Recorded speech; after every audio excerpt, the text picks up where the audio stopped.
मैं सबसे पहले इस विद्यालय के लिए जो पूर्व में भूमि दान में दी है हजारों परिवार, उनका पूरे पीओ क्षेत्र की तरफ से हार्दिक धन्यवाद प्रकट करना चाहूंगा। ये सबसे बड़ा दान, हम ऐसे मंदिरों में बहुत बड़ा दान दे देते हैं, लेकिन सबसे बड़ा अगर आधुनिक युग में कोई मंदिर है तो वो विद्या का मंदिर है।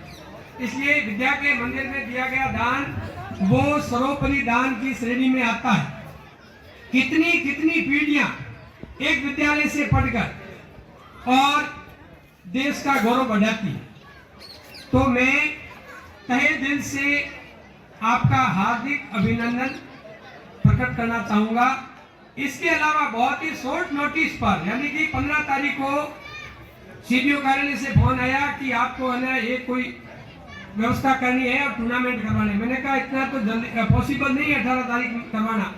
फिर भी मैंने 2-3 स्कूलों में फोन किए तो उन्होंने कहा सर गांव वालों को पूछ के जवाब देते हैं और 2 मिनट बाद मैसेज आया कि सर नो। फिर मैंने महेंद्र जी को कॉल किया और महेंद्र जी ने कहा कि सर है तो मुश्किल। मैंने कहा मुश्किल नहीं है, हम हेल्प करेंगे और आप कोशिश कीजिए 1-2 गांव वालों से बात कीजिए। तो इन्होंने 1-2 गांव वालों से बात की और तुरंत कहा कि हो सकता है सर, थोड़ी संभावना है। फिर मैंने कहा ठीक है, थोड़ी संभावना है तो बाकी वाली हम पूरी कर देंगे। तो यहाँ इस क्षेत्र के जितने भी निवासी हैं, नगाराम जी, फुआराम जी, जलाराम जी, और सभी ने तुरंत ही बहुत ही संक्षिप्त समय में मीटिंग करके और सारी व्यवस्थाएं की। इसके लिए भी मैं पीओ होने के नाते आप सभी का हार्दिक धन्यवाद प्रकट करना चाहूँगा। सभी जो खिलाड़ी यहाँ आए हैं, मैं सभी निर्णायक गण से ये कहना चाहूँगा कि ये बच्चे हमारे हैं। मैंने देखा 1-2 मैच हमने करवाए, लेकिन उसमें जो दोस्त दिलाने वाले हैं वो भी एक पक्ष, अरे कोई भी पीओ क्षेत्र की स्कूल हो, लेकिन छोटे छोटे नन्हे मुन्ने खिलाड़ी है, इसलिए उनको ऐसे हताश नहीं करना है। आप दोनों पक्ष की जो बढ़िया खेल रहा है उसकी हुटिंग करनी चाहिए। एक तरफ की हुटिंग और फिर सामने वाले अच्छे खेल रहे थे लेकिन वो हतोत्साहित हो जाते हैं, तो हमें उनको हतोत्साहित नहीं करना है, उनका हौसला बढ़ाना। तो अभी जो शेष मैच होंगे, आज सारे मैच कबड्डी और खो खो के हो जाएंगे, छात्र छात्रा दोनों वर्ग के, और कल है वो एथलेटिक्स और जिम्नास्टिक की प्रतियोगिताएं होगी। तो आप और सभी निर्णायक गण से मेरा यह आग्रह रहेगा कि आप निर्णय में पूर्ण निष्पक्षता बरतें। सभी खिलाड़ी हमारे हैं, छोटे बच्चे हैं। इन छोटे बच्चों को इस तरह से अगर आप एक पक्ष की हुटिंग करेंगे और दूसरे पक्ष को दबाएंगे नहीं तो फिर तो वो बच्चा हतोत्साहित हो जाता है। और ऐसा हुआ अभी 2 मैच कार्यक्रम से पहले, उद्घाटन समारोह से पहले हमने करवाए, तो उसमें मैंने देखा 2 बच्चे बिल्कुल ऐसे बढ़िया खेल रहे थे, लेकिन वो दबा दिया तो उनकी सूरत है वो रोनी सी हो गई। तो ऐसा प्लीज नहीं करें। और सभी खिलाड़ियों को, इन छोटे नन्हे मुन्ने खिलाड़ियों को मेरी तरफ से जीत की अग्रिम बधाई। और हार भी जाते हैं उससे निराश नहीं होना है। जिंदगी में आगे वही बढ़ता है जो असफलता को सफलता की पहली सीढ़ी बनाता है। यानी असफलता, 2 खेलते हैं तो एक जीतता है, दोनों नहीं जीतते हैं। चुनावी खेल के अंदर भी जीवन में जितनी भी प्रतिस्पर्धा है, प्रतिस्पर्धा में केवल एक ही जीतता है। तो हमें उसको पॉजिटिव रूप में लेना है, असफलता से निराश नहीं होना है और सफलता से ज्यादा उछलना नहीं है। यानी पैर सफल होने के बाद भी हमारे पैर जमीन पर ही रहने चाहिए, ये बात का हमें ध्यान रखना चाहिए। और असफलता से भी घबराना नहीं चाहिए, असफलता को सफलता की सीढ़ी बनाकर आगे बढ़ना चाहिए। बिल्कुल किसी शायर ने कहा है, गिरते हैं सह सवारी मैदान जंग में, गिरते हैं सह सवारी मैदान जंग में, वो तिफल क्या गिरेगा जो घुटनों के बल चले। यानी जो घुड़सवारी करेगा ना वही तो नीचे गिरेगा, जो घुटनों के बल रेंग कर चलता है वो नीचे क्या गिरेगा। इसलिए मैदान में हारेंगे वही जो खेलेंगे। जब खेलने के लिए आप प्रवेश ही नहीं कर रहे हो तो हार होने का सवाल ही नहीं। इसके अलावा मैं जितने भी कार्मिक हैं जो प्रारंभिक और उच्च प्राथमिक कक्षाओं को बढ़ाते हैं, जो टीम प्रभारी के रूप में आए हैं, जो हमारे पीओ क्षेत्र के भी कार्मिक हैं, मैं आपसे आग्रह करना चाहूंगा, एक सलाह देना चाहूंगा। गवर्नमेंट के द्वारा पिछले 2-3 सालों से स्पोर्ट्स ग्रांट के नाम से ग्रांट दी जा रही है, 9,000, 15,000 और 25,000 की। मैं आपसे कहना चाहूंगा कि आप उस ग्रांट का सदुपयोग करें। उच्च माध्यमिक के लिए 25,000 की स्पोर्ट ग्रांट देती है और साल भर उस ग्रांट का उपयोग करके आप अच्छे खिलाड़ी तैयार कर सकते हो। लेकिन 4 बजे के बाद मैदान खाली पड़े हैं।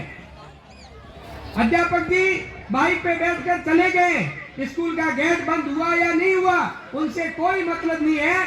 और बच्चों को खिलाने के लिए, अरे प्राचीन समय में देखिए, जो प्राचीन समय में पढ़ा है आज से 15 साल पहले, उससे पूछिए, उसके गुरुजी रुकते थे और रुक करके 1 घंटा बच्चों को खिला करके और फिर जाते थे। लेकिन आज ये परिस्थिति नहीं है गुरुजनों, इसके लिए आपको चेतना पड़ेगा, अन्यथा ये जो प्रतियोगिताएं करवाने का कोई मतलब नहीं है, ये केवल फॉर्मेलिटी है। आज का बच्चा, हमारा छोटा छोटा बच्चा जो भारत का भविष्य है, वो खेल के मैदान से गायब है। वो गेम खेल रहा है लेकिन मोबाइल पे ऑनलाइन गेम खेल रहा है और इससे उसका शारीरिक और मानसिक स्वास्थ्य दोनों प्रभावित हो रहा है। आप किसी के घर चले जाओ, उस घर का बच्चा आपके पास आएगा, अंकल जी आपका मोबाइल देना, सीधा मोबाइल मांगेगा और मोबाइल का लॉक खोल करके वो सीधा गेम निकालेगा और गेम खेलना शुरू करेगा। क्योंकि आप बच्चों को खेल के मैदान में एंगेज नहीं करते। अगर किसी खेल की आपने रुचि लगा दी बच्चे की, तो बच्चा मोबाइल पे गेम नहीं खेलेगा, आप उसको प्रेरित नहीं कर रहे हो। और एक खेल बस क्रिकेट, जहां गली कहीं भी चले जाओ, एक क्रिकेट के दीवाने हैं और बाकी मोबाइल पे ऑनलाइन गेम खेलते हैं। हमारे देश के जो कुश्ती है, कबड्डी है, खो खो है और भी हमारे देसी खेल है, वो सब गायब हो गए। एक क्रिकेट ने सारे खेलों का सत्यानाश कर दिया और इस मोबाइल में। इसलिए प्लीज मैं आपसे आग्रह करना चाहूंगा, बड़ा होने के नाते मैं आपसे निवेदन करना चाहूंगा कि आप अपने आप को रोकें, छुट्टी के बाद रोकें, रेस्ट के अंदर या स्कूल से पहले अगर बच्चे जल्दी आते हैं या बुला लो उनको और बच्चों को 1-2 घंटा आप खेल जरूर खिलवाएं। तो बच्चे की रुचि खेल में होगी, मैदानी खेल में होगी और वो मोबाइल से दूर होगा।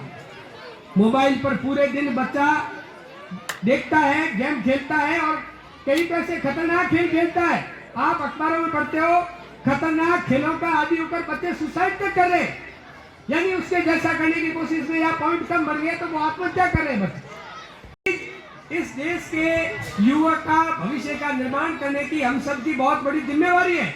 इसलिए आप यहाँ से, चाहे कोई जीतता है कोई हारता है, उससे कोई मतलब नहीं, लेकिन आप यहाँ से प्रण लेकर जाएंगे कि यहाँ से जाने के बाद, छुट्टी के बाद 1 घंटा आप अपने स्कूल में विभिन्न जो खिलाड़ी है, जिस खेल में उनकी रुचि है, उनको खेल खिलाने के बाद में घर जाएंगे, ऐसा प्रण लेकर जाएंगे, तब तो इस प्रकार के आयोजन की कोई सार्थकता होगी, अन्यथा कुछ नहीं। ये 2 दिन की पढ़ाई, 3 दिन की पढ़ाई खराब हुई, कुछ नहीं, आप घूमने आए चले गए, कोई फर्क नहीं पड़ेगा। मैंने देख लिया, अभी बच्चे खेल रहे थे, उसको ढंग से कबड्डी बोलना भी नहीं आ रहा है, कबड्डी की टीम में आया है और वो भी ब्लॉक स्तरीय टूर्नामेंट के अंदर आया है। अरे यहाँ से जीती हुई टीम जिला लेवल पे जाएगी और जिले से जीती हुई टीम है राज्य लेवल पे जाएगी। तो प्लीज इस बात को, मेरी बात को अन्यथा न लें और आप खुद देखें कि आपका घर का भी बच्चा है और आपके कोई रिश्तेदार आ गया तो सीधा बच्चा उससे मोबाइल मांगेगा और मोबाइल लेकर के फटाफट वो ऑनलाइन गेम खेलना शुरू करेगा। ये दुर्भाग्यपूर्ण स्थिति है। बच्चे की गेम की इच्छा है, खेलने की इच्छा है, लेकिन आप उसकी इच्छा पूर्ति है न तो घर वाले उसको बाहर जाने दे रहे और नहीं आप खेल के मैदान में टीचर्स उसको खिला रहे। इसलिए वो अपने खेल खेलने की पूर्ति इच्छा है वो मोबाइल के माध्यम से कर रहा है। अगर आप उसको खेल में एंगेज कर दोगे, खेल के प्रति उसके रुचि जगा दोगे ना, तो 100% वो विद्यार्थी मोबाइल से दूर रहेगा, उसकी आंखें खराब नहीं होगी, उसका मानसिक और शारीरिक स्वास्थ्य अच्छा रहेगा।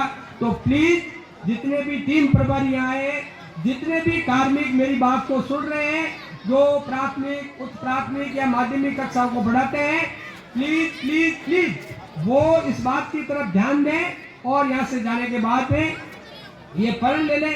2 का स्टाफ है तो बारी बारी से भी हो, लेकिन कम से कम 1 घंटा बच्चे हैं वो खेल में खेले गुरुजी, तब तो है आपका भी प्रोफेशन के प्रति न्याय, नहीं तो आप अपने व्यवसाय के प्रति अन्याय करें और भगवान है वो अन्याय करने वाले को कभी माफ नहीं करता है। ये बात आप दिमाग में नोट कर लेना।